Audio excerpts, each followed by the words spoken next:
ఈరోజే వాసుదేవ ద్వాదశి, ఎంతో పవిత్రమైన విశిష్టమైన రోజు. ఈరోజు ఈ కథను వింటే చాలు సకల శుభాలు కలుగుతాయి. మరి ఆ కథ ఏంటో ఇప్పుడు తెలుసుకుందాం. పూర్వకాలంలో ఉత్తర దేశంలో వేద శాస్త్రాలను అభ్యసించిన దేవదత్తుడు అనే ఒక బ్రాహ్మణుడు ఉండేవాడు.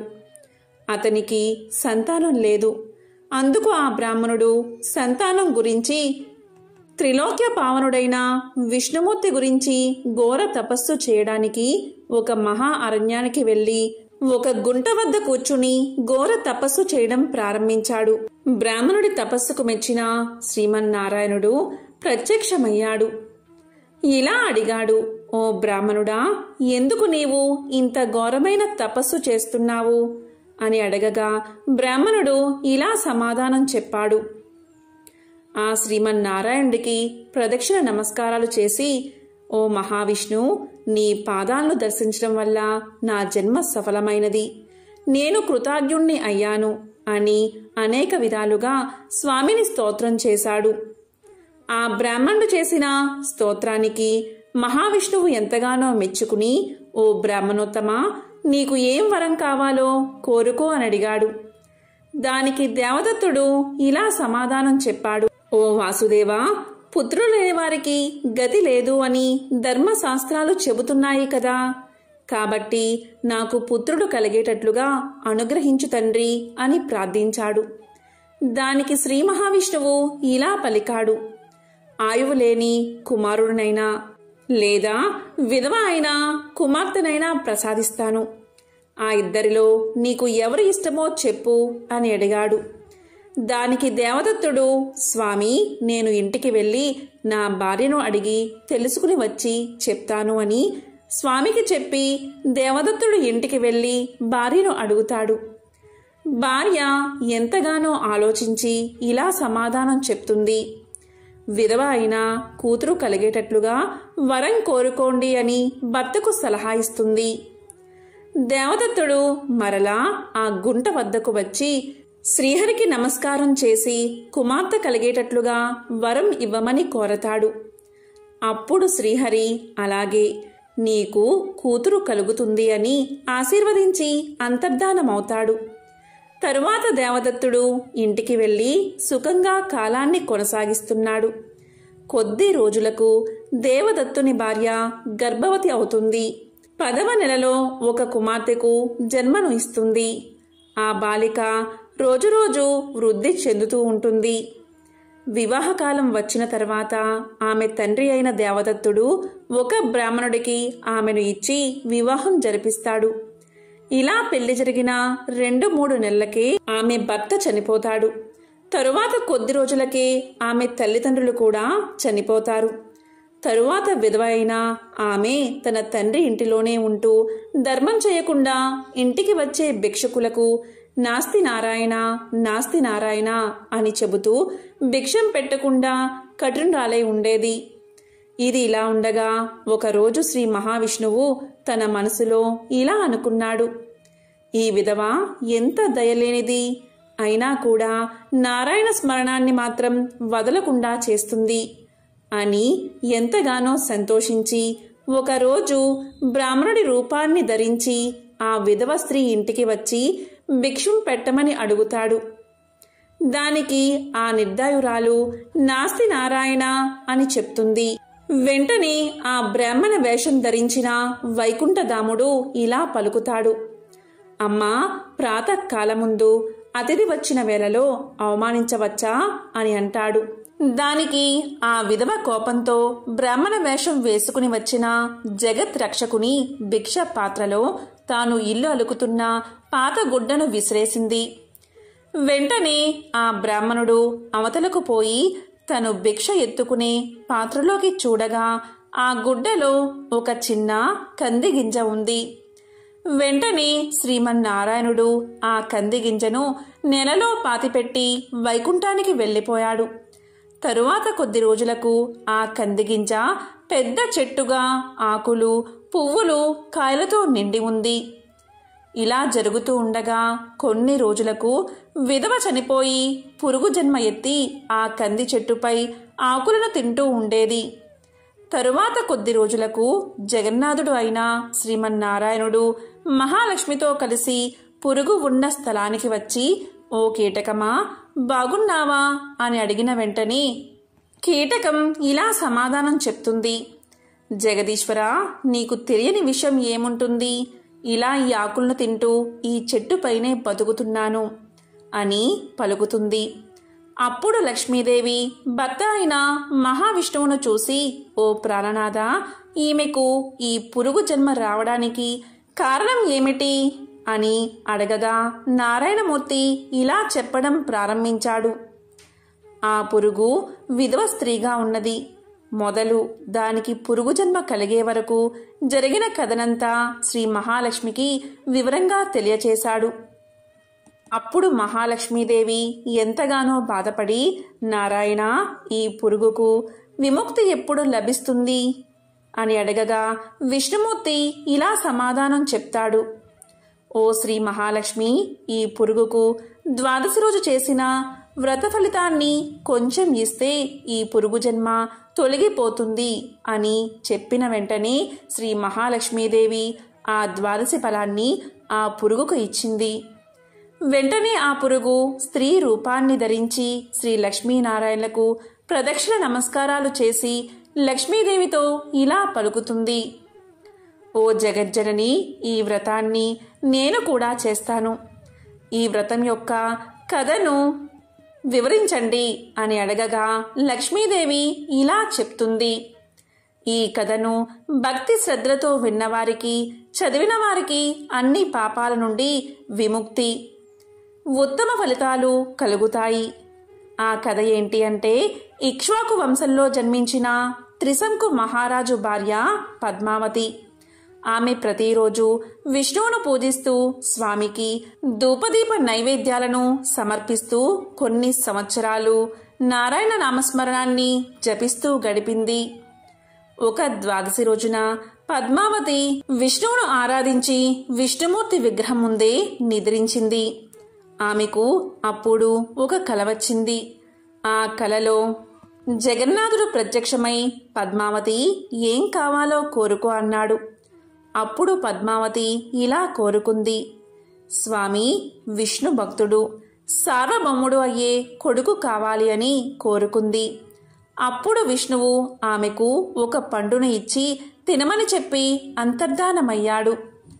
పద్మావతి తన కల గురించి భర్తకు తెలిపింది. అప్పుడు త్రిశంకుడు, మంచి కలనే కన్నావు అని ఎంతగానో ఆనందించాడు. అంతలోనే వారు తమ ఎదుట ఒక పండు ఉండడం గమనించి ఎంతగానో ఆశ్చర్యపోయారు. తరువాత ఆనందంగా ఆ దంపతులు విష్ణువును ప్రార్థించారు. తరువాత పద్మావతి ఆ పండును తింది. కొంతకాలానికి ఆమె గర్భవతి అయ్యింది. తరువాత చక్కని కుమారుణ్ణి కన్నది. త్రిశంకుడు పుత్రుడికి జాతకాది సంస్కారాలు జరిపించి అంబరీషుడు అనే పేరు పెట్టారు. అంబరీషుడు దినదిన ప్రవర్ధమానుడయ్యాడు. త్రిశంకుడు మరణించాడు. అంబరీషుడు రాజయ్యాడు.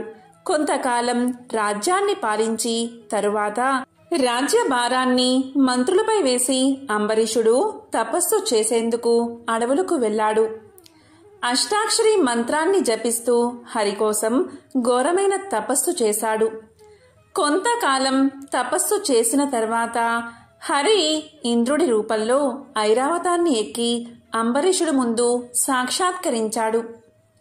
అప్పుడు ఇంద్రుడి రూపంలో ఉన్న శ్రీ మహావిష్ణువు ఇలా పలికాడు, నీకేం కావాలో కోరుకో అని. దానికి అంబరీషుడు, నేను విష్ణువు కోసం తపస్సు చేస్తున్నాను, మీకోసం కాదు. నీవు నాకు ఏమీ ఇవ్వక్కర్లేదు, తీసుకోవడానికి కూడా నేను సిద్ధంగా లేను. ఇక మీరు వెళ్ళవచ్చు అని పలికి మరలా తపస్సులోకి జారుకున్నాడు. అంబరీషుడి మాటలకు శ్రీహరి ఎంతగానో సంతోషించి నిజ రూపాన్ని ధరించి అంబరీషుడికి కనిపించాడు. అప్పుడు అంబరీషుడు ఆనందంగా స్వామిని స్తుతించాడు. దానికి విష్ణువు సంతోషించి భక్తా, నీకేం కావాలో అడుగు, నీవు అడిగింది నేను ఇస్తాను అన్నాడు. దానికి అంబరీషుడు, దేవా, నీవు దేవదేవుడైన ఈశ్వరుడి అనుగ్రహం పొందినట్లుగానే నేను నీ అనుగ్రహాన్ని పొందాలి. నేను ఈ లోకంలో విష్ణు భక్తిని ప్రచారం చేసి అందరినీ విష్ణు భక్తులుగా చేయడానికి, ఈ భూమిని ధర్మంగా పరిపాలించడానికి, శత్రువులను అణిచివేయడానికి తగిన శక్తిని ప్రసాదించు అని కోరుకున్నాడు. అప్పుడు విష్ణువు, అంబరీషా, ఇంతకుముందు నాకు శివుడు ఇచ్చిన సుదర్శనాన్ని నీకు ఇస్తున్నాను. అది ఎల్లప్పుడూ నీ వద్దే ఉంటుంది, నిన్ను రక్షిస్తూ ఉంటుంది అని ఆశీర్వదించి అంతర్ధానమయ్యాడు. అప్పుడు అంబరీషుడు అయోధ్య నగరానికి వెళ్లి ప్రజలను కన్న బిడ్డల వలె చూస్తూ రాజ్యాన్ని పాలిస్తున్నాడు. 100 అశ్వమేధ యాగాలు, 100 వాజపేయి యాగాలను చేశాడు. అతని పాలనలో రాజ్యంలోని ప్రజలందరూ సుఖంగా జీవిస్తున్నారు. అందరూ విష్ణు భక్తులు అయ్యారు. ప్రతి ఇంట్లో హరినామం వినిపిస్తూ ఉంది. సకాలంలో వర్షాలు పడి భూములు పండి పంటల్ని ఇస్తున్నాయి. రాజ్యమంతా సస్యశ్యామలమై ధన కనక రత్న రాసులతో కలకలలాడింది. అంబరీషుడికి ఒక కుమార్తె ఉంది. ఆమె ఎంతో అందగత్తె. ఒకరోజు అంబరీషుడి దగ్గరకు మునులైన నారదుడు, పర్వతుడు వచ్చారు. వారు అంబరీషుడి కుమార్తెను చూసి మోహించారు. వారు విడివిడిగా అంబరీషుడి దగ్గరకు వచ్చి అతని కుమార్తెను ఇచ్చి వివాహం చెయ్యమని అడిగారు. దీంతో అంబరీషుడు ఆలోచనలో పడ్డాడు. ఇలా అనుకున్నాడు, ఇద్దరూ శక్తివంతులే, ఎవరి మాట కాదన్నా మరొకరికి కోపం వస్తుంది అని అనుకుని తరువాత ఇద్దరినీ పిలిచి ఇలా పలికాడు. మహానుభావులారా, నా పుత్రిక ఎవరిని ఇష్టపడితే వారికే ఇచ్చి వివాహం చేస్తాను అన్నాడు. అప్పుడు ఆ మునులు ఇలా పలికారు, రాజా, రేపు నీ పుత్రిక స్వయంవరానికి వస్తాము అని చెప్పి అక్కడి నుండి వెళ్ళిపోయారు. అయోధ్య నుంచి వైకుంఠానికి వెళ్లి మహావిష్ణువును కలిశాడు నారదుడు. నారదుడు విష్ణువుతో ఇలా పలికాడు, దేవా, నీవు నా కోసం ఒక పనిని రహస్యంగా చెయ్యాలి అన్నాడు. దానికి శ్రీహరి, నారదా, చెప్పు అన్నాడు. అప్పుడు నారదుడు విష్ణువుతో, దేవా, నేను నీ భక్తుడైన అంబరీషుడి కుమార్తెను వివాహం చేసుకోవాలి. కానీ నాకు పోటీగా పర్వతముని వచ్చారు. కనుక రేపు జరిగే స్వయంవరంలో అంబరీషు పుత్రికకు పర్వతుడు కోతిగా కనిపించాలి అన్నాడు. దానికి శ్రీహరి చిరునవ్వు నవ్వి సరే అన్నాడు. నారదుడు వెళ్ళగానే పర్వతముని వైకుంఠానికి చేరుకున్నాడు. విష్ణువును దర్శించి, దేవా, నేను అంబరీషుడి కుమార్తెను వివాహం చేసుకోవాలి అనుకుంటున్నాను. అంబరీషుడు ఆమె ఎవరిని కోరుకుంటే వారితోనే వివాహం చేస్తాను అన్నాడు. రేపు ఆమెకు స్వయంవరం. ఆ స్వయంవరానికి నారదుడు వస్తే అతడు అంబరీషుడి పుత్రికకు వికృతంగా కనిపించాలి అని అన్నాడు. దానికి శ్రీహరి చిరునవ్వు నవ్వి సరే అన్నాడు.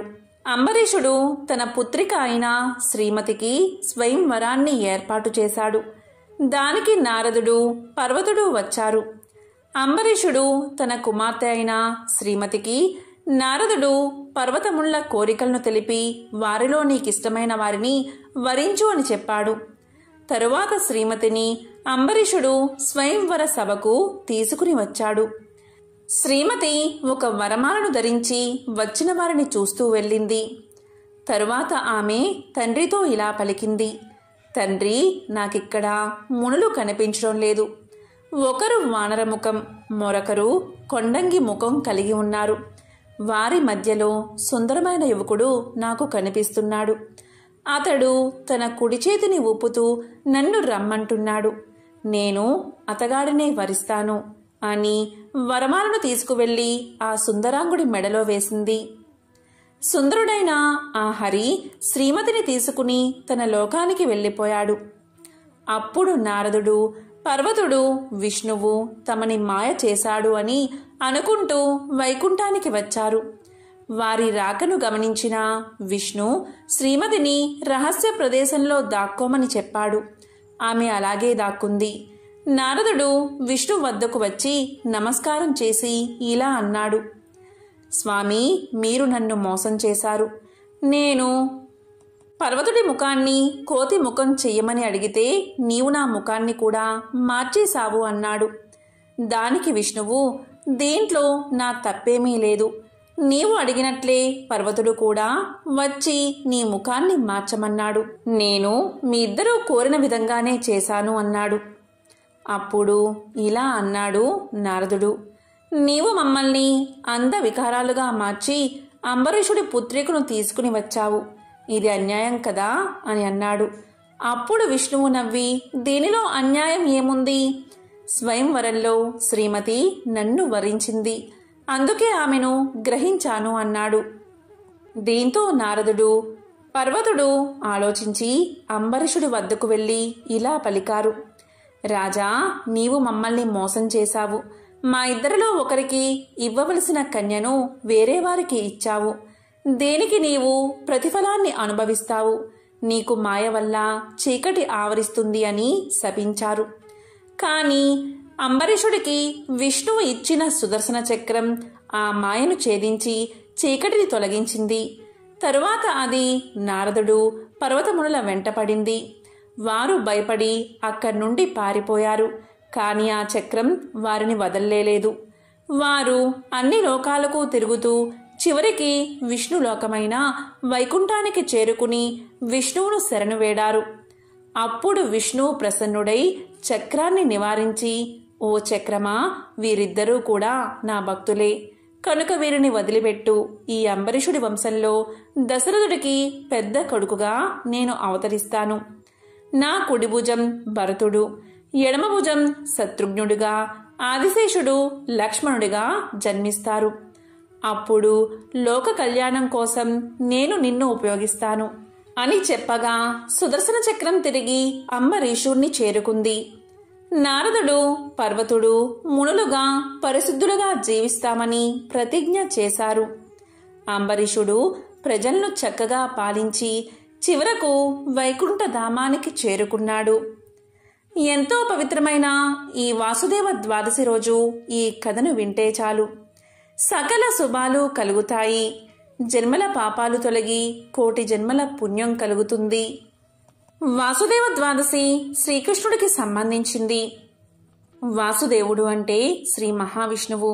విష్ణువు నామాల్లో ఒక్కొక్క దానికి ఒక్కో విశిష్టత ఉంది. అలాగే వాసుదేవ నామానికి ప్రత్యేకత ఉంది. వసుదేవుని కుమారుడు అయినందున వాసుదేవ అనే పేరు వచ్చింది. అన్నిటిలో వసించువాడు కనుక వాసుదేవుడు అంటారు. విష్ణు సహస్రనామంలో సర్వభూత నివాసోసి వాసుదేవ నమోస్తుతే అనేది దీన్నే సూచిస్తుంది. ఇక అన్ని ప్రాణుల్లో నివసించే ప్రాణశక్తి, చైతన్య శక్తి, ఆత్మపరమైన శక్తికి వాసుదేవమనే పేరు ఉన్నట్లు పెద్దలు చెబుతారు. ప్రాణులను ఆశ్రయించి ఉండే వైశ్వానరాగ్నికి వాసుదేవమనే పేరు ఉంది. అహం వైశ్వానరో భూత్వా ప్రాణినాం దేహమాశ్రితః అని గీతలో భగవంతుడు చెప్పిన విషయం వెనుక అర్థమిదే. అర్జునుడు కృష్ణుణ్ణి ఎక్కువగా పిలిచే పేరు వాసుదేవ అనే. ఈ వాసుదేవ ద్వాదశి రోజు విష్ణు సహస్రనామాన్ని పఠించిన, విన్న సకల శుభాలు కలుగుతాయి. ఈరోజే ఆషాఢ సోమవారం, ఎంతో పవిత్రమైన విశేషమైన రోజు. ఈరోజు ఈ కథలను వింటే చాలు, జన్మల పాపాలు తొలగి కోటి జన్మల పుణ్యం వస్తుంది. సకల శుభాలు కలుగుతాయి. బాణాసురుడు అత్యంత పరాక్రమశాలి, ఉగ్రమూర్తి, శక్తివంతమైన రాక్షసుడు. ప్రహ్లాదుని మనవడైన మహాబలి కుమారుడు. అంటే బలి చక్రవర్తి యొక్క పెద్ద కుమారుడు. బలి చక్రవర్తికి మొత్తం 100 మంది కుమారులు ఉన్నారు. బాణాసురుడికి 1000 చేతులు ఉండేవి. ఒక రోజున బాణాసురుడు కైలాస పర్వతం మీదకు చేరుకున్నాడు. అది అసుర సంధ్యవేళ. ఆ సమయంలో పరమశివుడు తాండవం చేస్తూ కనిపించాడు. అక్కడ ఉన్నటువంటి 500 వాద్య పరికరాలను తీసుకుని తన 1000 చేతులతో మోగించడం మొదలుపెట్టాడు బాణాసురుడు. పరమశివుడు తాండవం చేసిన తర్వాత సింహాసనం మీద కూర్చుని ఎంతగానో బాణాసురుడి సంగీత ప్రావీణ్యానికి పొంగిపోయాడు. 1000 చేతులతో 500 వాద్య పరికరాలతో ఎంతో గొప్పగా వాయించావు అని బాణాసురుణ్ణి మెచ్చుకున్నాడు. వెంటనే బాణాసురుడు పరుగు పరుగున వచ్చి శంకరుణ్ణి స్తోత్రం చేశాడు. బాణాసురుడు చేసిన స్తోత్రం విని శంకరుడు ఇలా పలికాడు: బాణాసురా, నీవు చేసిన స్తోత్రాలకు నాకు ఎంతగానో ఆనందం కలిగింది. నీకు ఏం కావాలో కోరుకో, ఇస్తాను అన్నాడు.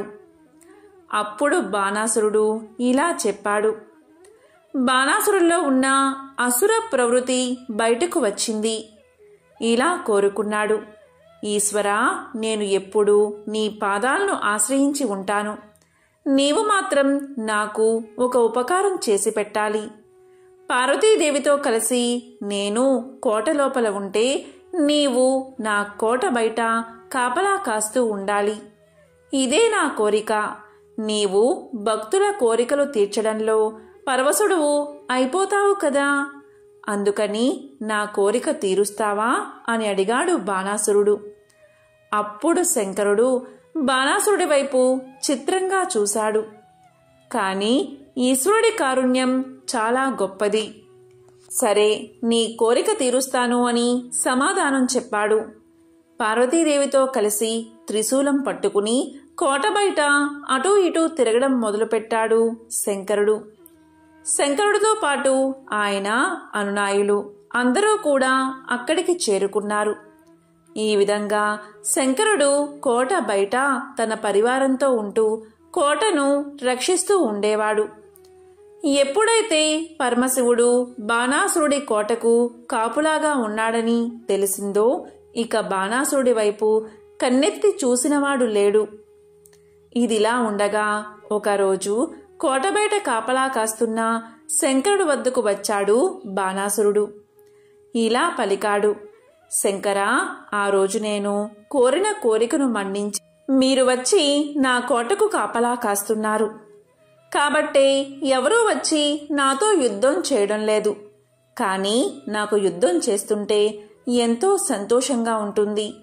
మీరు ఏమీ అనుకోకపోతే దయచేసి నాతో ఒక పర్యాయం యుద్ధం చేస్తారా అని కోరాడు బాణాసురుడు. భగవంతుని కారుణ్యం వానికి చులకనగా కనబడింది. వెంటనే ఈశ్వరుడు తెల్లబోయాడు.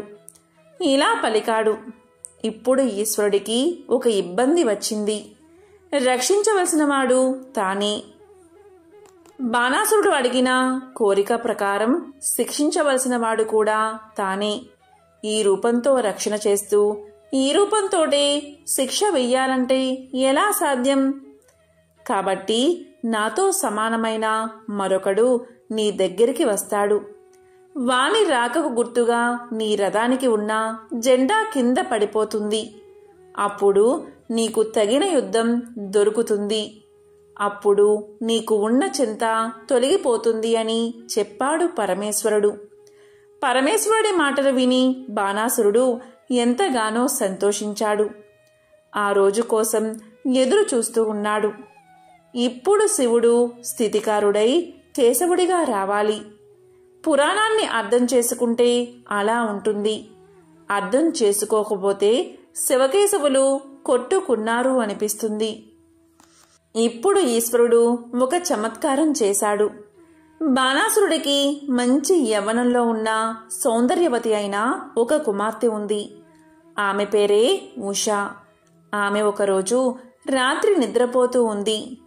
పురుషుల గురించి ఆమెకు ఏమీ తెలియదు. నిద్రపోతున్న ఉషా కలలోకి కృష్ణ భగవానుడి మనవడైన అనిరుద్ధుడు వచ్చి ఆమెతో హాయిగా గడిపాడు. ఆమెకు సుఖానుభూతి కొన్ని గుర్తుల చేత స్పష్టంగా తెలిసింది. అప్పుడు ఉషా నిద్ర లేచింది. కానీ ఉషా నిన్న రాత్రి కలలో ఏ పురుషుణ్ణి చూసిందో ఆ పురుషుడి కోసమని ఆమె మనసు గతి తప్పి తిరగడం మొదలుపెట్టింది. అందువల్ల ప్రతిరోజు ఎలా ఉంటుందో అలా ఉండలేకపోయింది. చాలా దిగులుగా ఉంది. ఆమెను చూసిన చిత్రలేఖ అంటే ఉష చెలికత్తె దగ్గరకు వచ్చి ఇలా పలికింది. ఓ సఖీ, నీవు ఎందుకు ఇలా ఉంటున్నావు? నీ ప్రవర్తనలో వచ్చిన మార్పు వల్ల నేను ఒక విషయాన్ని గమనించాను. నీవు ఎవరో ఒక పురుషుడి వలలో పడ్డావు అని నేను తెలుస్తున్నాను. నేను నీ చెలికెత్తెను, అలాగే ప్రాణ స్నేహితురాల్ని కూడా. కాబట్టి అసలు జరిగిన విషయమేమిటో నాకు చెప్పు అని అడిగింది. అప్పుడు ఉష ఇలా సమాధానం చెప్పింది. తన స్వప్న వృత్తాంతాన్నంతా చెప్పింది. అలా చెప్పగానే చిత్రలేఖ ఇలా పలికింది. సఖీ, నీవేమీ బెంగ పెట్టుకోవద్దు. నీకు కలలో కనిపించిన వాడు ఎలా ఉంటాడో నీవు చెప్పావు. నేను ఎందరో రాజాదిరాజులను చూశాను. అవి చూసి ఇందులో ఎవరు కనబడ్డారో చెప్పు అని రాజకుమారుల బొమ్మలను చిత్రీకరించడం మొదలుపెట్టింది చిత్రలేఖ.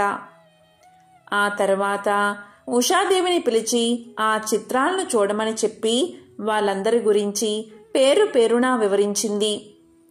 అనిరుద్ధుడి చిత్రపటాన్ని ఉషా గుర్తించింది.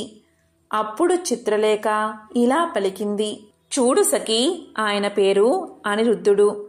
ఆయనపై నీవు మనసు పడ్డావు.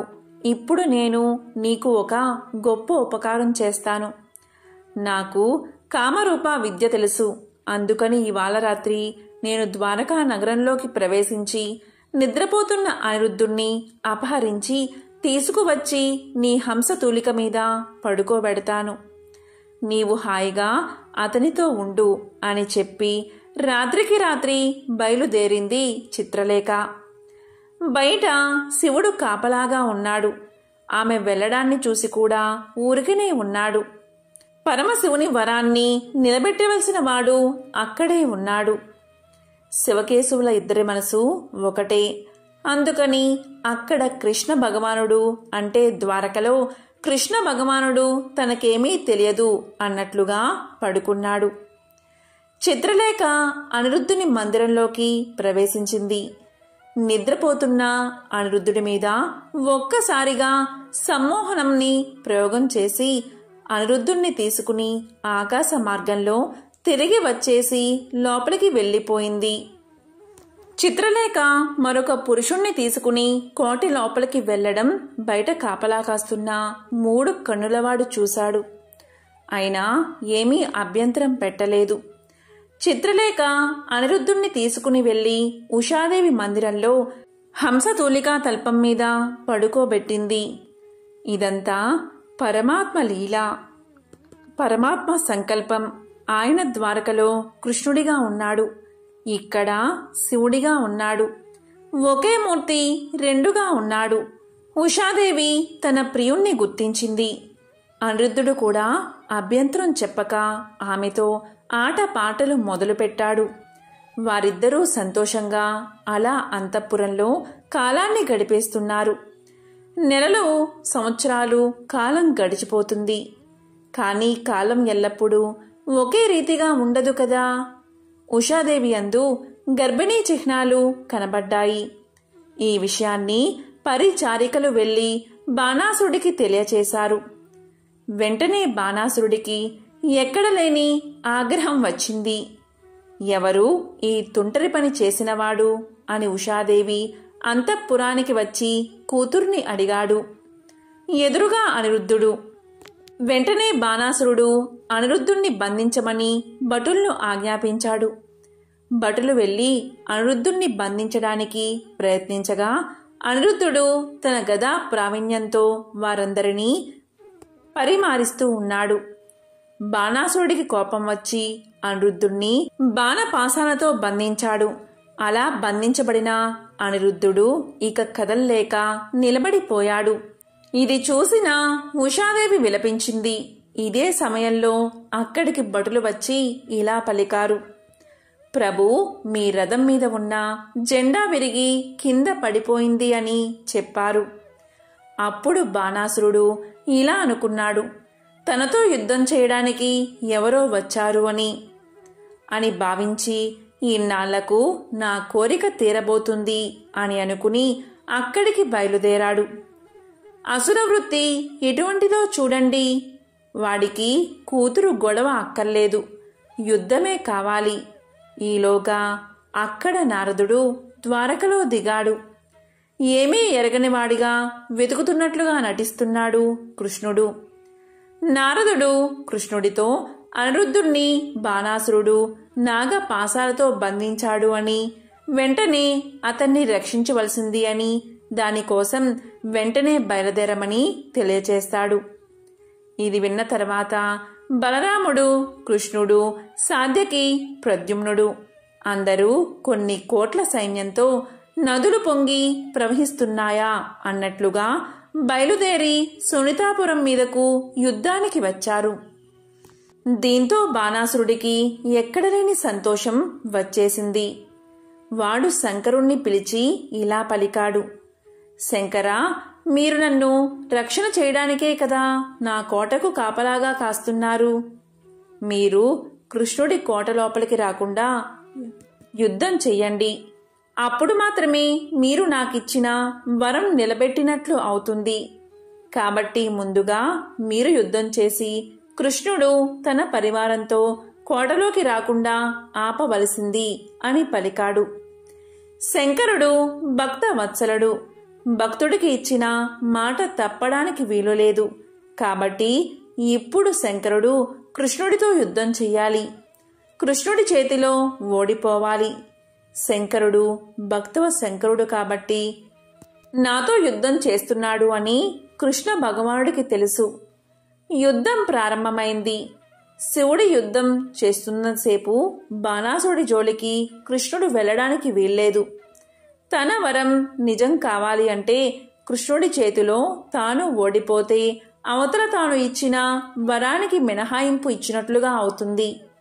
శంకరుడు యుద్ధం చేసి కృష్ణుడి చేత ప్రయోగించబడిన సుదర్శన చక్రం దెబ్బకు నందీశ్వరుడి మీద వాలిపోయాడు. అప్పుడు కృష్ణుడు బాణాసుడి మీదకు యుద్ధానికి బయలుదేరతాడు. అప్పుడు శివజ్వరము అనే ఒక శక్తి బయలుదేరుతుంది. అది కృష్ణుడితో యుద్ధం చేస్తుంది. కృష్ణుడు వైష్ణవ జ్వరాన్ని ప్రకోపింపచేశాడు. ఆ రెండు శక్తులు ఒకదానితో ఒకటి ఢీకొన్నాయి. ఆ రోజున శివజ్వరం విష్ణు జ్వరాన్ని ప్రార్థన చేసింది. ఉషా పరిణయ ఘట్టంలో పార్వతీ పరమేశ్వరుల వల్ల, కృష్ణ భగవానుడి వల్ల లోకాలకు ఒక గొప్ప ప్రయోజనం కలిగింది. ఆ రోజు కృష్ణ భగవానుడు ఒక వరాన్ని ఇచ్చాడు. ఎవరు ఉషా పరిణయ ఘట్టంలో శివజ్వరం విష్ణు జ్వరం యుద్ధం చేయడం అనే ఘట్టంలో శివజ్వరం చేసే శరణాగతి వింటారో వారికి ఎప్పుడూ కూడా ప్రాణాంతికమైనదిగా జ్వరం బాధించడానికి వీలులేదు. ఆ మేరకు నేను వరాన్ని ప్రసాదిస్తున్నాను అన్నాడు. కాబట్టి ఎప్పుడైనా జ్వరం చేత ప్రాణాంతకమవుతుంది అని అనుకుంటే ఉషా పరిణయాన్ని, శరణాగతది తత్వాన్ని చదువుకోవడం, ఒకసారి పారాయణం చేస్తే ఆ జ్వరం తగ్గుతుంది. ఆ తరువాత బాణాసురుడు యుద్ధానికి వచ్చాడు. పరమాత్మ చేసిన యుద్ధం వల్ల ఆ రోజున బాణాసురుడు పడిపోయే తన కొడుకును ఎలా అయినా రక్షించుకోవాలని బాణాసురుడి తల్లి అయిన కోటర ఆ రోజు యుద్ధానికి వచ్చి వంటి మీద ఉన్న వస్త్రాలు తీసేసి చేతులు పైకెత్తేసి హాహాకారాలు చేస్తూ కృష్ణుని ఎదుట నిలబడింది. ఒక స్త్రీ వివస్థై జుట్టు వదిలిపెట్టి ఎదురుగా నిలబడితే చీ అని తల తిప్పుకుని ధనస్సు పక్కన పెట్టేసి కృష్ణ పరమాత్మ యుద్ధం ఆపేశాడు. వెంటనే బాణాసురుడు తప్పించుకుని కోట లోపలికి పారిపోయాడు. మరుసటి రోజు యుద్ధం ప్రారంభమైంది. అప్పుడు శంకరుడు కృష్ణుణ్ణి ప్రార్థన చేశాడు. నేను కోట బయట రక్షణగా ఉన్నంతకాలం వీడు పడిపోవడానికి వీలులేదు. కాబట్టి తగిన విధంగా నీవు అతనికి శిక్ష వెయ్యి అని చెప్పాడు. శివకేశవుల హృదయాలు ఒకరికొకరు తెలుసు. కాబట్టి ఆ రోజు కృష్ణ భగవానుడు బాణాసురుడికి ఉన్న చేతులలో 996 బాహువులను సుదర్శన చక్రం చేత తీసేశాడు. 4 బాహుళ్లు మాత్రమే వదిలేశాడు. అప్పుడు బాణాసురుడికి ధర్మార్థ కామ మోక్షాలు తెలిసాయి. వాని శరీరమందు రజోగుణ తమో గుణాలు లేవు. శుద్ధతత్వంతో ఉన్నాడు. అప్పుడు కృష్ణుడు ఇలా పలికాడు, ఈశ్వరా, వీడు నీ భక్తులలో అగ్రగణ్యుడు అవుతాడు. బాణాసురుడు అంటే గొప్ప శివభక్తుడు అని అందరూ చెప్పుకుంటారు. ఎక్కడైతే అసుర సంధ్య వేళలో బాణాసురుడి చరిత్ర, ఉషా అనిరుద్ధుల చరిత్ర చెప్పుకుంటారో అక్కడ విజయాలు సంభవిస్తాయి. అందుకని 4 చేతులతో వీణ్ణి వదిలేస్తున్నాను. నీ పరివారంలో వీడు అగ్రేసరుడు అవుతాడు. ఇంకా ఎప్పుడూ ప్రమాదంతో కూడిన ప్రవర్తన వీడి యందు ఉండదు అని ఆ రోజున కృష్ణ భగవానుడు వరాన్ని ప్రసాదించాడు. అందుకు శంకరుడు ఎంతగానో సంతోషించాడు. ఇప్పుడు బాణాసురుడు శివుడి పరివారంలో చేరిపోయాడు. ఇప్పుడు వాడే కైలాసం బయట కాపలా ఉండాలి. బాణాసురుడు తన నిజ స్థితిని గుర్తించాడు. సంతోషంగా శంకరుడు కైలాసాన్ని చేరుకున్నాడు. బాణాసురుడు కోట లోపలికి వెళ్లి సంతోషంగా ఉషాదేవికి అనిరుద్ధుడికి వివాహం చేసి వారికి వస్త్రాలు, మాల్యములు, ఆభరణాలు బహుకరించి ఉషా అనిరుద్ధులను కృష్ణ పరమాత్మతో ద్వారకా నగరానికి సాగనంపాడు. ఈ విధంగా ఉషా పరిణయం అనే ఘట్టం ఎన్నో రహస్యాలను ఆవిష్కరించింది. ఎవరైతే ఈ బాణాసుడి కథ వింటున్నారో, కృష్ణ విజయాన్ని వింటున్నారో, ఆయన నామాన్ని చెబుతున్నారో వారికి సమస్త విజయాలు చేకూరతాయి. వాళ్లకు జీవితంలో ఓటమి అనేదే సంభవించదు. ఓం నమః శివాయ. ఓం నమో నారాయణాయ. ఓం శ్రీ మాత్రే నమః.